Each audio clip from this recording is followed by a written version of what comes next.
आ गए हैं वो ET Now से, ET Now स्वदेश पे, और अब हम बात करेंगे यूएस मार्केट के हाल की। गुड मॉर्निंग अनुराग, ये जो फेड मिनट्स आए, कुछ लोग ने कहा कि स्टॉक मार्केट में बहुत बड़ा कोई रिएक्शन नहीं आया, ये पुरानी बातें रिपीट कर रहे हैं, लग रहा है कि जब तक डेटा कन्विंसिंग नहीं हो जाएगा रेट पड़े रहेंगे और रेट हाइक जारी रहेंगे।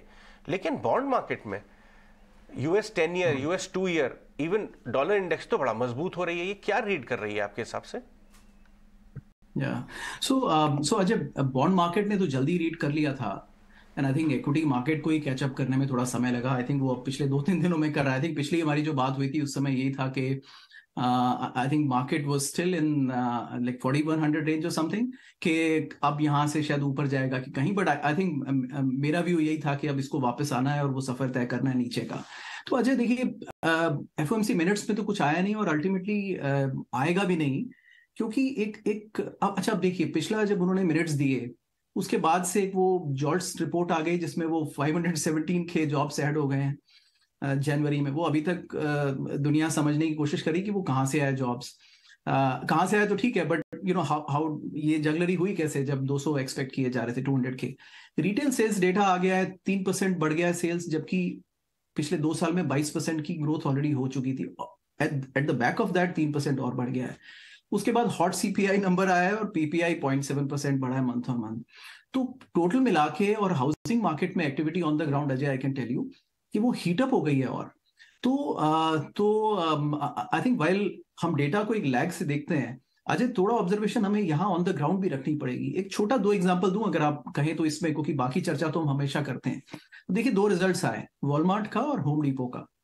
होम डिपो के रिजल्ट्स में, और पिछले 4 क्वार्टर से मैं ये सुन रहा हूं, अब उनके ट्रांजैक्शंस, नंबर ऑफ ट्रांजैक्शंस, हाँ, वो डाउन हो गए 6% से, लेकिन उनका टिकट साइज बढ़ गया 6% से, विच मीन्स व्हाट, कि वो उन्होंने 6% के प्राइसेस बढ़ा दिए, ट्रांजैक्शंस कम हो रहे हैं और रेवेन्यू जस्ट बेयरली उन्होंने मेंटेन किया हुआ। और ये पिछले 3-4 क्वार्टर से ये स्टोरी चल रही है और ये अजय ये थमती नहीं दिख रही है। वॉलमार्ट के रिजल्ट्स देखें, 7% की ग्रोथ की है उन्होंने रेवेन्यू में, बट उससे ज्यादा तो उन्होंने प्राइसेस बढ़ा दिए हैं। आई कैन टेल यू, वो नहीं बता रहे हैं, but I am observing these prices, और उससे ज्यादा तो उन्होंने प्राइस हाइक लिया है। तो अल्टीमेटली आई थिंक हम लोग स्पाइरल में आ जाए कि कंपनीज अपना टॉप लाइन मैनेज कर रही हैं बाय रेजिंग प्राइसेस, और उसके बाद वेजेस भी एम्प्लॉइज को पास ऑन कर रहे हैं। तो अल्टीमेटली ये जो लूप है ना, ये ब्रेक नहीं हो रहा है कहीं पे। और आई थिंक इसमें एक्सटर्नल ट्रिगर चाहिए which will only come from federal reserve, और उनको भी तभी डेटा जब लैग से आता है तो वो भी उसको देख के रिएक्ट ही कर सकते हैं।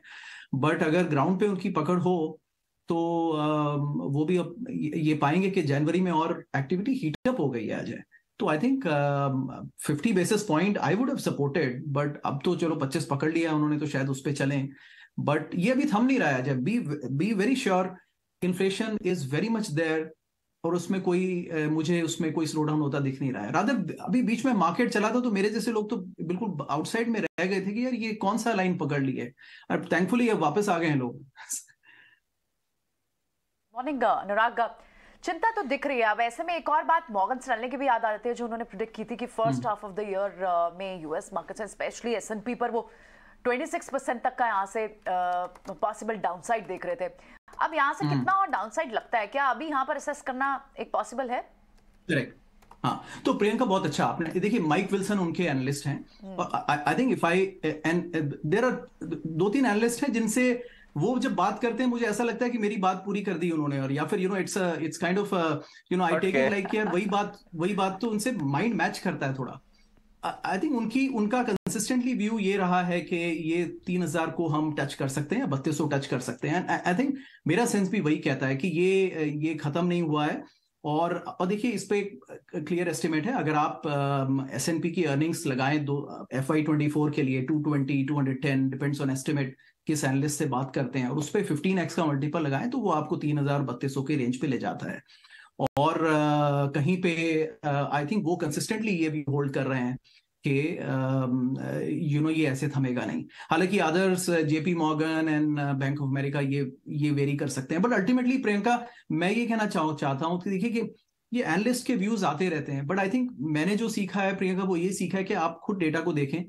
हर कोई डेटा का सब्सिडेंट है, इंक्लूडिंग फेडरल रिजर्व, राइट। और एज लॉन्ग एज उनका रिजॉल्व पक्का है, जो कि अब चेयर पावल है तो मैं कह सकता हूं उनका रिजॉल्व पक्का है, तो फिर डेटा मैं खुद देख सकता हूँ, और आई कैन टेल यू कि इन्फ्लेशन तो उन्होंने थोड़ा ढिलाई छोड़ दी है, मुझे ऐसा लगा है। तो you know, in that sense I think I expect, देखिए okay, I think just to talk of the market range जो आपने पूछा, मेरा रेंज वही है बरकरार, जहां पे 3500 आता है आई थिंक एक बाइंग की अपॉर्चुनिटी बनती है। डिपेंड्स ऑन के एनवायरमेंट ज्यादा चेंज नहीं हुआ तो फिर वो 3500 से ऊपर बढ़ चलता है फिर से। लेकिन इस बार अगर 3500 टच हो, एंड एनवायरनमेंट कैसा होगा उसके लिहाज पे, उस पे डिपेंड करता है कि वो वापस 3000 टच करेगा कि नहीं। तो वो सारा सरप्राइज है। एक और बात है प्रियंका, फाइनली ये कंसेंसस से नहीं आएगा रिसेशन कभी भी, और ये पूरा जो कंसेंसस बना के हम बैठे थे ना कि ये फर्स्ट हाफ में आ जाएगा और उसके बाद फिर सेकेंड हाफ बहुत अच्छा जाएगा, एग्जैक्टली उसका विपरीत होता दिख रहा है। सो यानी यहाँ से भी 10-12% नीचे की तरफ S&P। ठीक है अनुराग, शुक्रिया आज समय देने के लिए और हमें एनालिसिस शेयर करने के लिए। तो दिक्कत तो दिख रही है यूएस मार्केट्स में, और फर्दर एक डाउनसाइड के लिए भी तैयार रहना चाहिए। अनुराग भी जिस तरह से बात कर रहे हैं, 8-10% का यहाँ से फॉल वो भी देख रहे हैं S&P में, जब तक 3500 तक के लेवल नहीं आ जाते। तो अभी तो हम दूर है वहां से। ठीक है।